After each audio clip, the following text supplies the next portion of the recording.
से किया गया हर काम स्वयं के विनाश का कारण बनता है, इसीलिए किसी के साथ छल ना करें।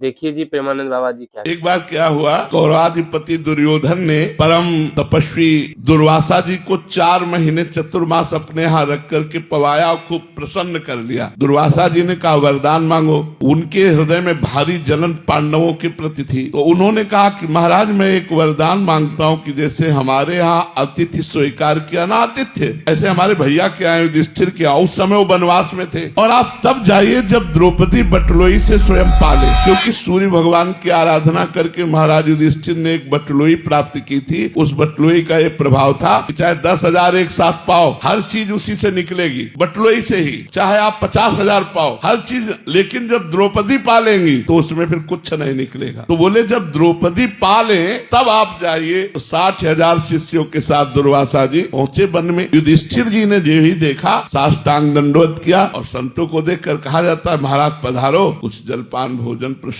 पाओ। तो दुर्वासा जी ने कहा मैं यमुना स्नान करके आ रहा हूँ, अब तैयारी करो। युधिष्ठिर जी भागते हुए कुटिया में गए, द्रौपदी जी से कहा आपने बटलोई में पा लिया? बोले हाँ, वो तो धो के रख दी। मूर्छित हो गए, युधिष्ठिर जी मूर्छित हो गए। अब देखिए इतने महाभागवत हैं, मूर्छित हो गए। द्रौपदी जी ने आकर उनको क्या बात हो गई, मेरे पाने की बात सुनकर आप मूर्छित क्यों हो गए? अरे बोले 60,000 शिष्यों के साथ दुर्वासा ऋषि पधारे हैं, आतिथ्य के लिए निमंत्रण दे दिया है, यदि उनको नहीं पवाते तो साप दे के जाएंगे वो। अब क्या होगा? तो द्रौपदी जी ने कहा तुम्हें सूर्य प्रदत्त बटलोई पर विश्वास है, श्री कृष्ण पर नहीं। ये खास बात पकड़िए। द्रौपदी जी का चीरहरण हो चुका था, उस समय उन्होंने देख लिया था, इसलिए पूर्ण विश्वास श्री कृष्ण पर हो गया था। उन्होंने कहा तुम्हें एक बटलोई पर विश्वास है सूर्य प्रदत्त, लेकिन भगवान श्री कृष्ण पर विश्वास नहीं। आप प्रसन्न रहिए। और कहा हे कृष्ण। देखा सामने से पीताम्बर फहराते हुए आए। कहा द्रौपदी बहुत भूख लगी है। बोले समस्या पे समस्या तो इसी बात की है, 60,000 शिष्यों के साथ दुर्वासा ऋषि आए, हमने बटलोई में पा लिया। तो भगवान ने कहा बटलोई लाओ, और उससे एक शीत चिपका हुआ निकला साग का, और जे ही मुख में डाला पूरा विश्व तृप्त हो गया। जे ही भगवान ने पाया